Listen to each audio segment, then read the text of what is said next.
Hey, all, DT Neil, continuing to talk about storytelling, writerly things, laments, interests, obsessions. And if you like these ruminations, do please like and subscribe. I would greatly, greatly appreciate that.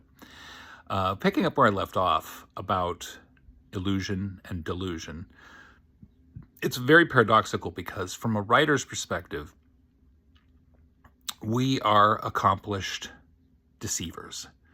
That's what writers do. What fiction is a deception. You're writing a story, you're telling a story, and it's not real. Whatever the subject matter, it can be absolutely realistic literary fiction. It could be genre fiction, sky's the limit.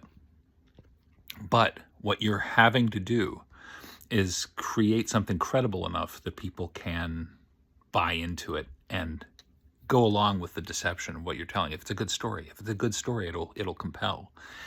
And so good writers, as accomplished illusionists, we cannot afford to be deluded about the world that we face, the world that we are witnessing, what we are observing. We must be empirical in our observation of the world. That's how you soak up details. That's how you grab interesting bits, which then you use when you craft your story or build your characters, and they are convincing because you have pulled truthful elements and embroidered them into the story or into the character. So we are really uniquely suited among creatives, and that's sort of the irony of it, because we are particularly suited to spot falsehood, to spot nonsense, lies and deception, because we are illusionists and we live in that world.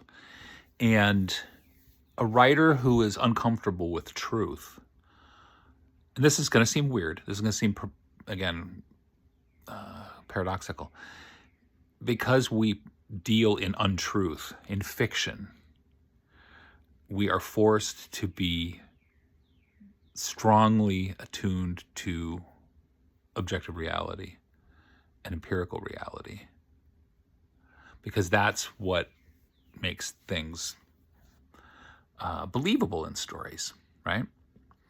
And this is more than just American life, but particularly in American life, we are absolutely surrounded by falsehood and delusion and lies. The entire advertising industry and marketing as well is grounded in the false promise, in the deception, in the lie. If you get this car, you'll be sexy and hot. If you get this, you'll get what you want. If you go to this hotel, you're going to live. It's going to be paradise.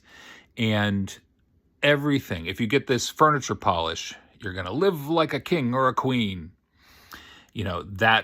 Invariably for people, they get disappointed because reality intrudes. They get this thing and it's going to change their world. You get this new iPhone and it's going to be great. It's going to be outstanding. Oh, but it kind of sucked. The gap between expectation and reality is a core part of what leads to a certain degree of disillusionment from people. And writers, again, as illusionists, we see all that stuff.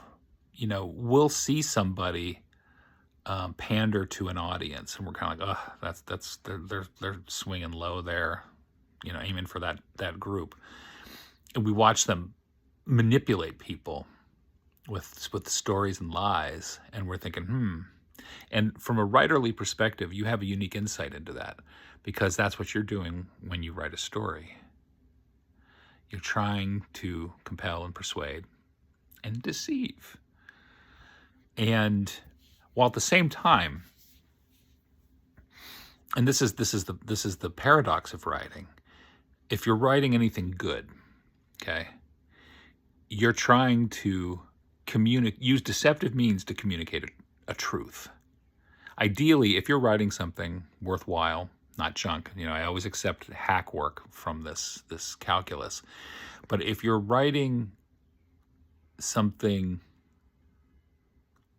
truthful and you've surrounded it with the candy of the story, there's a net good from that, because people will listen to it and they might, at the end of the day, they might think, oh, that was profound, that was interesting, I really liked that character's struggle, I really like what this story was saying, and that kind of thing. So it's really strange to be a writer facing all of the stuff that's going on, because those of us who haven't drunk the red Kool-Aid, and there are writers, and again, there are writers out there who have, and who are part of the problem, I would say. There are writers who have embraced particular things, and then they try to hide that. They try to sit back on that, and they don't want people to look too closely, to scratch too much behind the surface. I could name some, but I won't. I'll be decorous and diplomatic. But